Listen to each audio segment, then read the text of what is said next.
Good morning, students. Today we will be discussing about the pi bonded organometallics of transition metals. ठीक है, इसमें क्या अपने को डिस्कस करना है कि पिछली टर्न पर या पिछले बहुत सारी टर्न्स पर अपन ने ट्रांजिशन मेटल के सिग्मा बॉन्डेड कॉम्प्लेक्सेस के बारे में स्टडी किया था। सिग्मा बॉन्डेड का मतलब क्या है? Single bond.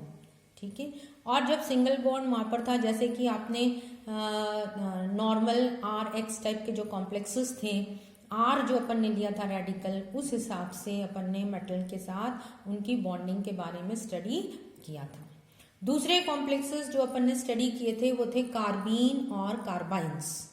तो कार्बीन और कार्बाइंस, उसमें भी कार्बन का जो था मेटल के साथ डबल बॉन्ड या मेटल के साथ ट्रिपल बॉन्ड, उनको अपन ने एल्कीन्स और alkyne complexes of transition metals के बारे में डिस्कस किया था। किस तरीके से बॉन्डिंग होती है, किस तरीके से उनका प्रिपरेशन किया जाता है और कैसे कैसे रिएक्शंस में वो यूजफुल होते हैं, ये सब अपन ने वहाँ पर डिस्कस किया था।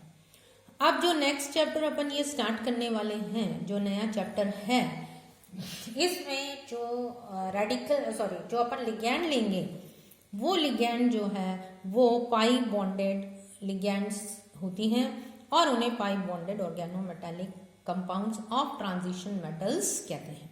ठीक है, सबसे पहले इसमें जो फॉर्मेशन हुआ था, या सबसे पहले जो सॉल्ट या जो कॉम्प्लेक्स अपन ने फाइंड आउट हुआ था इसमें, वो था जी सॉल्ट। एक्चुअल में जी सॉल्ट क्या है? ये अपना एक कॉम्प्लेक्स है KPtCl3C2H4 जो है, ये एक कॉम्प्लेक्स था जिसे अपन ने जी सॉल्ट, जीज ने इसको डिस्कवर किया था 1830 में, और इसको जो है प्लैटिनम क्लोरोप्लैटिनेट, पोटेशियम क्लोरोप्लैटिनेट सेकेंड जो है, ये कॉम्प्लेक्स यहाँ पर की रिएक्शन जब इथाइलिन के साथ करी थी तो ये कॉम्प्लेक्स यहाँ पर बना था। तब ये लोगों ने सोचा नहीं था कि ये कोई इतना इम्पोर्टेंट, या ये हो सकता है कि एक नया कॉम्प्लेक्स बन गया और उसके ऊपर किसी ने ध्यान नहीं दिया। उसके बाद सडनली क्या हुआ, 1951 में फेरोसिन डिस्कवर हुआ, और फेरोसिन जैसे ही डिस्कवर हुआ, फेरोसिन आप जानते हैं साइक्लोपेंटाडाइन की 2 रिंग स्ट्रक्चर हैं जिसके बीच में आयरन सैंडविच रहता है। तो इस तरीके का जो फेरोसिन स्ट्रक्चर यहाँ बना था, उसके बाद यहाँ पर एक रेवोल्यूशन हो गया।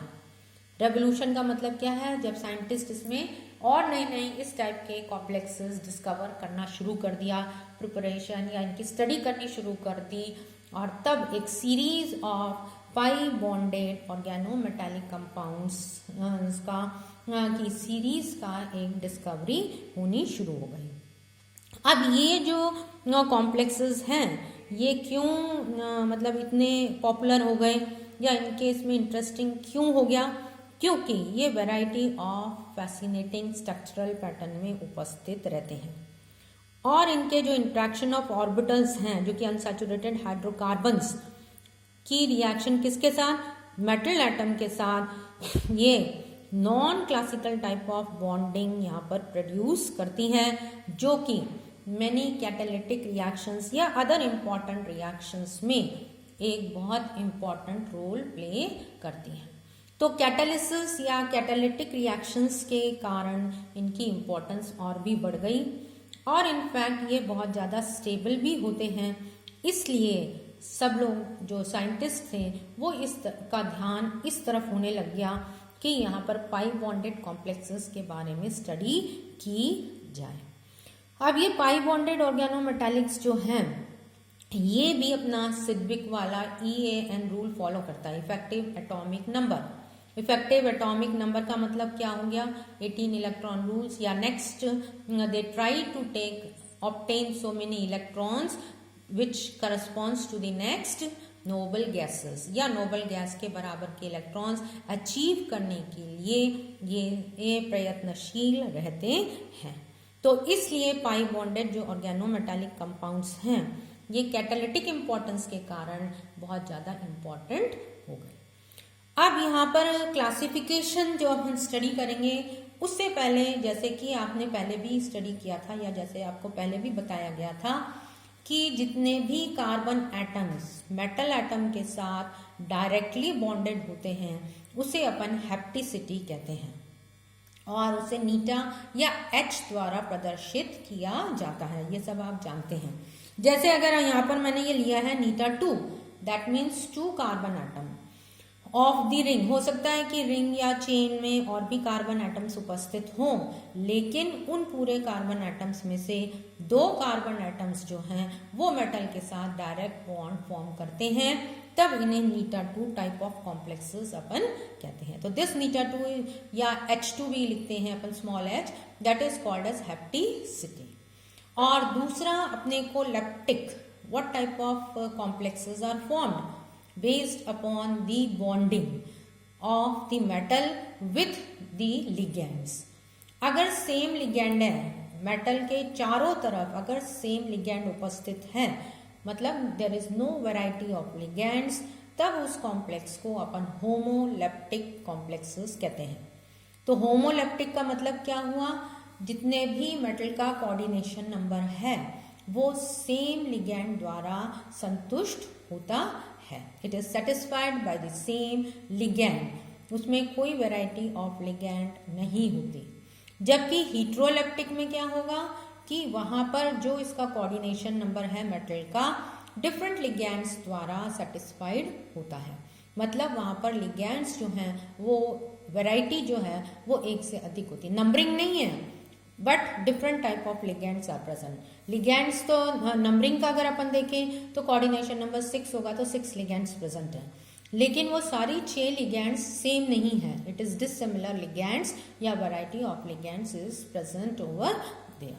तो homoleptic and heteroleptic complexes are also formed. अब इनका क्लासिफिकेशन जब अपन करते हैं पाई बॉन्डेड वालों का, तो कैसे करेंगे, कितने इलेक्ट्रॉन्स, या जो मैंने अभी हैप्टिसिटी आपको बताई थी, तो कितने इलेक्ट्रॉन्स वहां पर अवेलेबल हैं जो कि मेटल और कार्बन के बीच में बॉन्ड बनाते हैं, तो वो अपन कंसिडर करते हैं कि number of electrons formally available, ये लिखा हुआ है formally available from the neutral hydrocarbon और हाइड्रोकार्बन रेडिकल। इसका मतलब क्या हुआ, जो हाइड्रोकार्बन है या तो न्यूट्रल हाइड्रोकार्बन या रेडिकल जो भी बनाता है, उसमें जितने भी इलेक्ट्रॉन्स होते हैं उनकी बेसिस पर अपन इन कॉम्प्लेक्सेस को क्लासिफाई करते हैं। तो classification is basically done on the number of electrons which the ligand can give या can bound with the metal atoms. तो इसके अकॉर्डिंगली अगर अपन एल्कीन लेते हैं तो एल्कीन का फॉर्मूला क्या है, C डबल बॉन्ड C। तो यहाँ पर 2 इलेक्ट्रॉन्स हैं जो कि मेटल एटम के साथ बॉन्ड बना सकते हैं। दोनों कार्बन एटम्स के बीच का जो वो है वो मेटल एटम के साथ बॉन्ड बनाता है। So alkene ligands are generally called as eta 2 और इसकी हैप्टिसिटी 2 होती है। इसी तरीके से एल्काइंस अगर अपन लेंगे तो C ट्रिपल बॉन्ड C वहां पर प्रेजेंट होगा, और ये C ट्रिपल बॉन्ड C, क्योंकि 2 ही कार्बन एटम्स हैं जिनके बीच में ट्रिपल बॉन्ड प्रेजेंट होता है, ये दोनों कार्बन एटम्स जो है मेटल के साथ बॉन्ड बना सकते हैं, तो इनको भी अपन नीटा 2 टाइप ऑफ कॉम्प्लेक्सेस कहते हैं। या हैप्टिसिटी इसकी भी कितनी होगी, 2। तो 2 हैप्टिसिटी या 2 इलेक्ट्रॉन डोनर, अपन ये कह सकते हैं 2 हैप्टिसिटी या 2 इलेक्ट्रॉन डोनर में एल्कीन और एल्काइन दोनों टाइप के कॉम्प्लेक्सेस आ सकते हैं। अब 3 इलेक्ट्रॉन डोनर अगर अपन देखें तो 3 इलेक्ट्रॉन डोनर में क्या होगा वहां पर एलाइलिक कॉम्प्लेक्सेस जो हैं वो 3 इलेक्ट्रॉन डोनर होते हैं। एलाइलिक कॉम्प्लेक्सेस में क्या होगा, 3 कार्बन एटम और एक डबल बॉन्ड वहां पर प्रेजेंट होता है, और ये डबल बॉन्ड रेजोनेट करता है between all the 3 carbon atoms. तो इसका स्ट्रक्चर अपन जनरली इस तरीके से बनाते हैं, ये रहा 1 2 4 एंड दिस वन। अब ये क्या है, यहाँ पर 1 3 एंड 1 इज 4, ये हो गया। तो ये डॉटेड लाइन का मतलब क्या है, double bond is present on all the 3 carbon atoms and single bond is also present.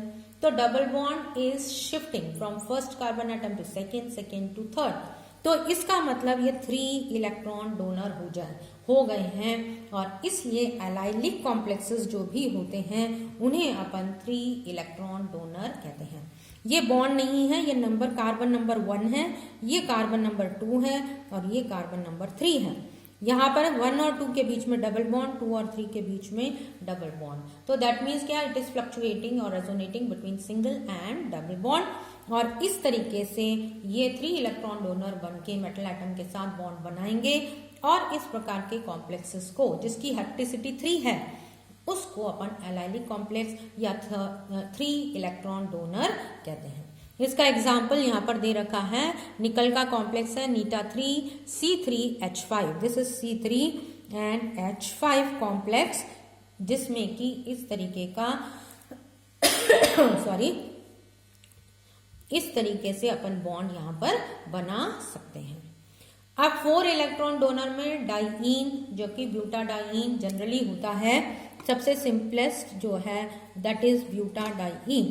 ब्यूटाडाइईन में भी आपको पता है कि इस तरीके से डबल बॉन्ड प्रेजेंट होता है और ये डबल बॉन्ड भी चारों कार्बन एटम्स के ऊपर रेजोनेट करता है या शिफ्ट करता रहता है। तो इसको भी अपन डॉटेड लाइन से बनाते हैं और डॉटेड लाइन से बनाने के कारण चारों कार्बन एटम्स के इलेक्ट्रॉन्स जो हैं या ये जो पाई बॉन्ड है ये इलेक्ट्रॉन डोनर या 4 carbon atoms can be bonded to the metal atom और इसकी हेप्टिसिटी नीटा 4 या H4 लिखी जाती है। और इस तरीके से जो डाइईन है, डाइईन का मतलब ऑल्टरनेट जिसमें इस तरीके हों, तो वो भी अपने 4 इलेक्ट्रॉन डोनर की तरह कार्य करते हैं। इसका एग्जाम्पल दे रखा है FeCO thrice eta 4 C4H4। Cyclopentadienyl iron के साथ आपको पता ही है और इसका सबसे common example is ferrocene in which Fe eta 5 C5H5 whole twice sandwich structure. और ये बहुत ही इंटरेस्टिंग मॉलिक्यूल या कॉम्प्लेक्स यहाँ पर बनता है। ये 5 इलेक्ट्रॉन डोनर या हेप्टिसिटी जो है दैट इज 5। 6 में एरीन या बेंजीन आते हैं और बेंजीन में C6H6 जो हैं ये डायरेक्टली किससे बंधे हुए होते हैं, मेटल एटम से बंधे हुए होते हैं और तब इसे अपन नीटा 6 या हेप्टिसिटी जो है वो 6 यहाँ पर प्रेजेंट होती है, तब इन्हें एरीन कॉम्प्लेक्सेस कहते हैं। कुछ एरीन कॉम्प्लेक्स जैसे साइक्लोपेंटाडाइनाइल है उसी तरीके से ये कॉम्प्लेक्स भी सैंडविच टाइप के स्ट्रक्चर्स बनाते हैं, लेकिन यहाँ पर क्योंकि बेंजीन थोड़ा सा बड़ा है ये इतने स्टेबल नहीं है जितने कि अपने साइक्लोपेंटाडाइनाइल कॉम्प्लेक्सेस हैं। अब ये क्लासिफिकेशन होमोलिप्टिक और हेट्रोलिप्टिक, ये जो है ये होमोलिप्टिक का एक एग्जाम्पल है जिसमें कि लिगैंड जो है वो एक ही टाइप की प्रेजेंट होती है, जबकि ये कॉम्प्लेक्स अगर आप देखते हैं आयरन का तो यहाँ पर 3 लिगैंड कार्बन मोनोऑक्साइड की है और दूसरी लिगैंड जो है C4H4 की है। तो दिस इज कॉल्ड एज हेट्रोलिप्टिक, मतलब अलग टाइप की लिगैंड्स यहाँ पर प्रेजेंट हैं, इसलिए इसको अपन हेट्रोलिप्टिक कॉम्प्लेक्स कहते हैं।